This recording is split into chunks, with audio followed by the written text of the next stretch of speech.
posted a video in 3 days, so I think you guys deserve to have a video posted.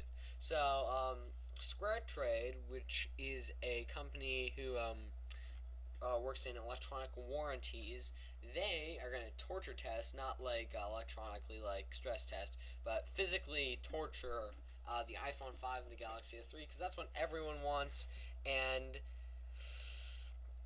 it was pretty biased, honestly. So first they did a drop test from about shoulder-ish height, which, you know, is where most people will drop their phones from, because they use it at about shoulder height. At least I do. And the iPhone was dropped on its side, bottom-ish, but the S3 was dropped straight down, and of course the screen shattered. Like, did you? Of course, the bottom dock looked like it was a little mangled up on the iPhone, and one of the speakers, I think, was scratched up and possibly busted. They didn't do an audio test. They should have on the iPhone because it landed on its side, but it's kind of clear that there are more Apple people there. I mean, they look like Apple people, and they look kind of biased in their tests. Next, we have the water test, in which they duct taped a video camera to them both. I don't know how good that was done. And played Gangnam Style, which I don't know if I pronounced that right, but weird. And then they were submerged in a pool about the same distance. I'll give it that. I don't know. They didn't actually film them pulling it out, so I don't know how long they were left. So that's kind of weird. But basically, the S3 was dead, and the iPhone was still playing it, but the touchscreen no longer worked. Everything else worked, but the touchscreen was broken. Which, I mean, if the touchscreen is gone on a touch device that doesn't really... It's a cell phone, so you don't really use a keyboard with it, especially not a mouse.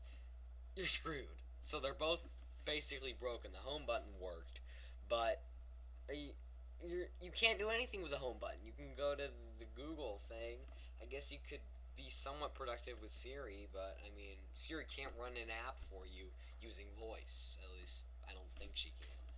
And then finally we did they did the drop tests of various things. They did a TV remote, and they listed the wait for all these, which neither of them took any damage from the TV remote, the tomato paste, or the flashlight, and I think there might have been one other object in there, but I might be forgetting it.